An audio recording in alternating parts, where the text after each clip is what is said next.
When it comes to the rotating electric category, what would you say is one of the things that people really need to know about these products that consistently to this day we're still like missing the mark? That's a good one. I would say, the biggest thing is sitting there and understanding, first fit versus aftermarket and the quality levels of, what's out there. Because downtime's the main, enemy here, right? And that's what we want to avoid, and that's what our main focus is, to make sure we put a quality product that never comes back. And I think a lot of people just look at it as a part that fits in a place. Even at that tech level, that's one of our big challenges, is like, just because it fits and just because it looks the same doesn't mean it's the same. Yeah. So it's what's inside that counts, is what we try and preach. And there are definitely lots of rebuilders that make a dang great unit, and we think it's because they use our components.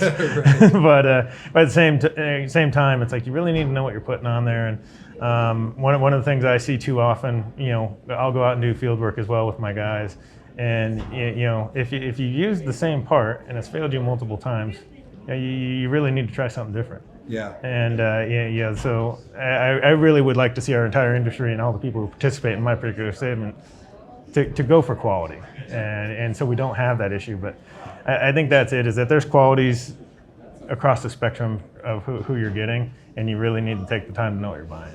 Yeah, and also I think about making sure that you're speccing the right replacement part for the application. And so I know as trucks have become more complex, the electrical system, the demands on it have grown and grown and grown. So you've got to make sure that the alternator you've chosen is actually going to be able to provide, sufficient voltage. You don't want low voltage and it's burning out your starter and all these issues that come from that. So you've really got to think through that. And the cheapest part is not necessarily the least expensive part, right? It's that replacement cost versus total cost. Yes, exactly. And we do end-of-line testing and put a copy of the batch test report in with every unit we ship. Right. So there's that extra confidence when you buy the unit. You open it up, you see, okay, it's got a big old past on the top, so you know it works. Right. We've already tested it to make sure it works. So I think that gives someone a little bit of peace of mind when they install. It's like, okay, I've replaced the alternator and I still have a problem. Maybe I should check something else, instead of immediately throwing the alternator aside and saying, give me another one, right?